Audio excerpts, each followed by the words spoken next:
हमने एक वर्ड बताया था भिन्नता, डिफरेंट होना। एक वर्ड क्या बताया था आपका? भिन्नता मतलब डिफरेंट होना। भिन्नता हमने कहा था क्या होना है? सिंपल है, सेपरेट हो। भिन्नता का मतलब क्या है? अलग होना, डिफरेंट होना।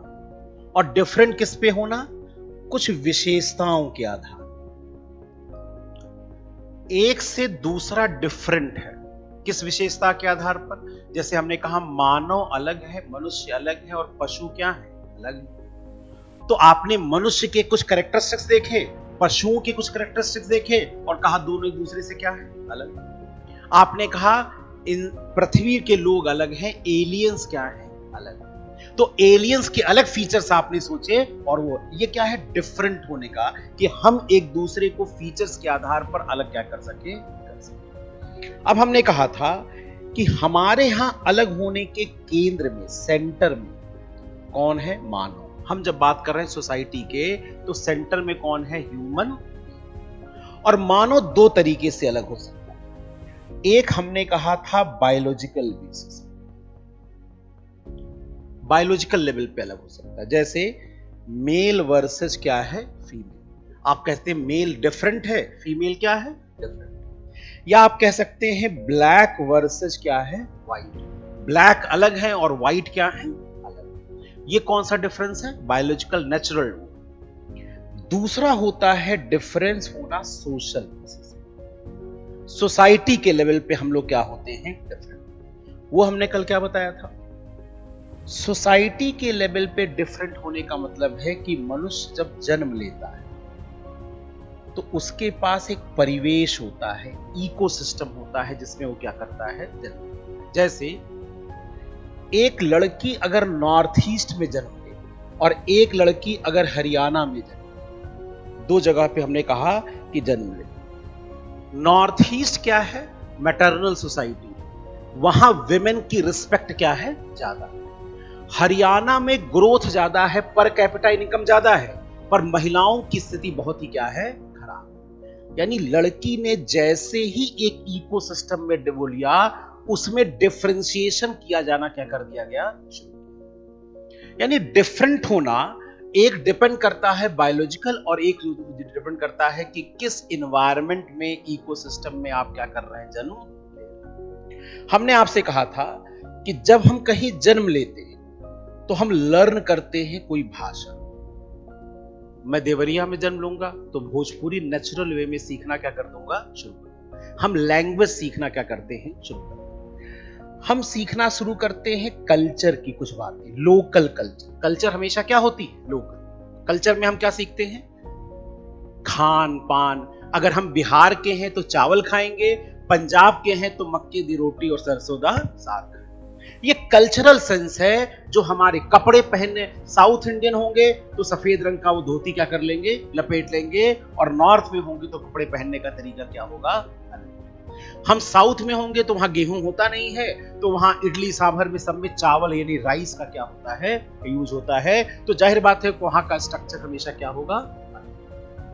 हम विचार सीखते हैं, आइडिया सीखते हैं, लोगों के देखने का एक नजरिया हम क्या करते हैं? वहां पर डेवलप करना शुरू। और जब ये करते हैं तो धीरे धीरे इसी को कहा गया कि हमारा होता है सोशलाइजेशन।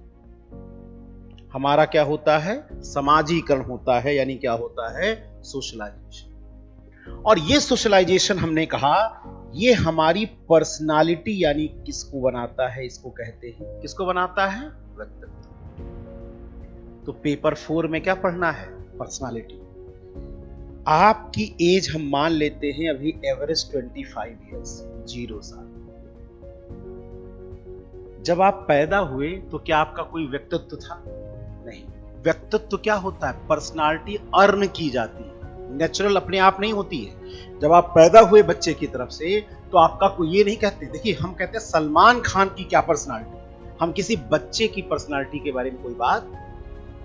ये जो प्रोसेस है इसी को हम क्या कहते हैं? व्यक्तित्व बनने की। 25 साल में अब आपकी क्या है? एक पर्सनालिटी है, और वो पर्सनालिटी सोसाइटी में रिफ्लेक्ट होती है किसी ना किसी। और ये जो पर्सनालिटी, इसके 3 पार्ट।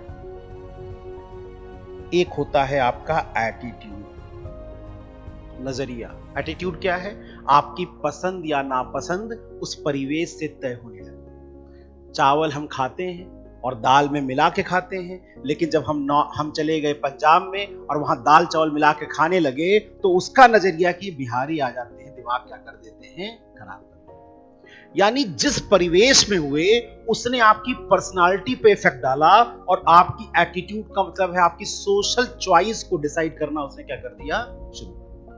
आप पंजाबी बोलते हैं तो नेचुरल फील करते हैं, कोई भोजपुरी बोलता है तो आप उसको गंवार की तरह ट्रीट करना क्या कर देते हैं, शुरू कर देते हैं। हम इंग्लिश बोलते हैं तो एलीट क्लास समझते हैं, कोई हिंदी बोलता है तो हमको लगता है इतना ज्यादा पढ़ा लिखा नहीं है। ये आपकी पर्सनालिटी में रिफ्लेक्ट होता है, आपके एटीट्यूड से क्या होता है। दूसरा पर्सनालिटी बनता है आपकी बिलीफ से, विश्वास। आप डेमोक्रेसी में विश्वास करते हैं या नहीं करते हैं, आप रिलीजियस सेंटिमेंट्स को मानते हैं या नहीं मानते हैं। आपका बिलीफ सिस्टम आपकी पर्सनालिटी को डिफाइन करना क्या करता है, शुरू कर देता है। और तीसरा होता है वैल्यू सिस्टम। वैल्यू क्या है? प्रायोरिटी। वैल्यू क्या है? प्रायोरिटी। जरा समझिए, दो हिंदू लड़के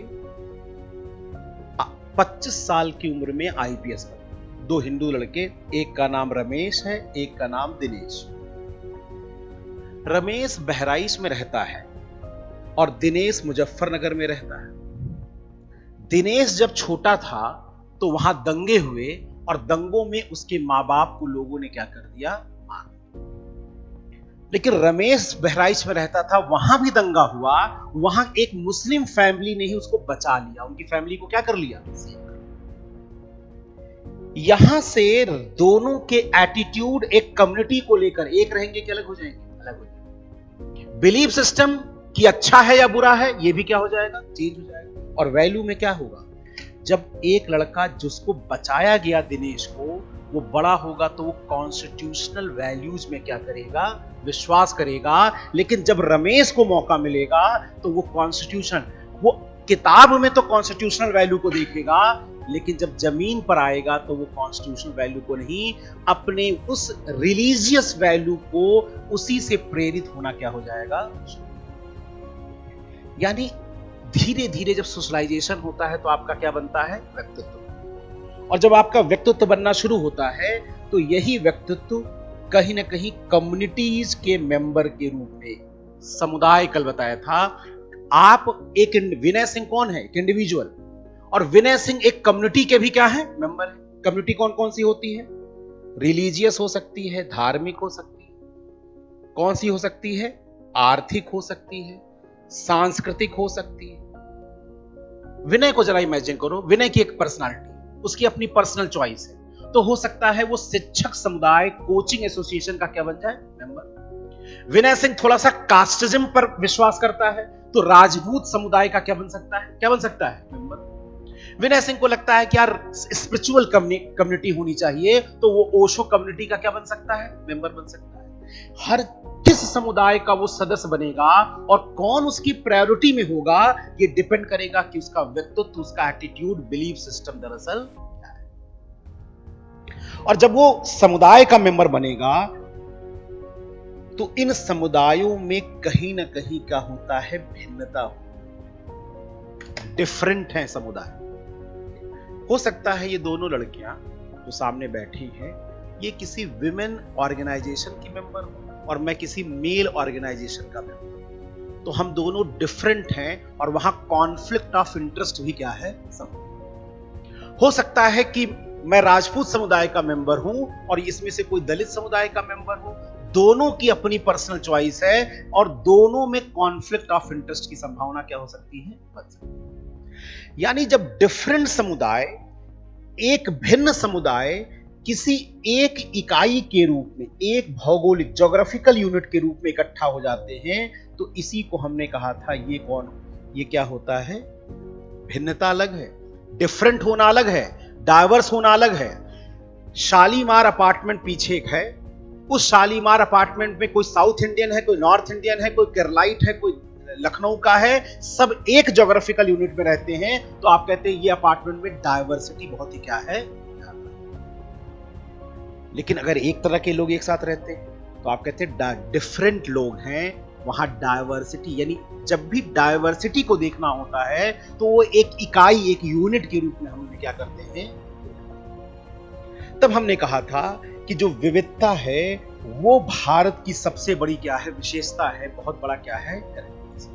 और ये विविधता कहां दिखती है, जब हम भारत को एक इकाई के रूप में देखते हैं तो कोई साउथ इंडियन है, कोई नॉर्थ इंडियन है, कोई हिंदू है, कोई मुस्लिम है। इंडिया एकमात्र ऐसा देश है जहां सभी धर्मों के लोग कहीं ना कहीं क्या होते हैं, पाए जाते हैं।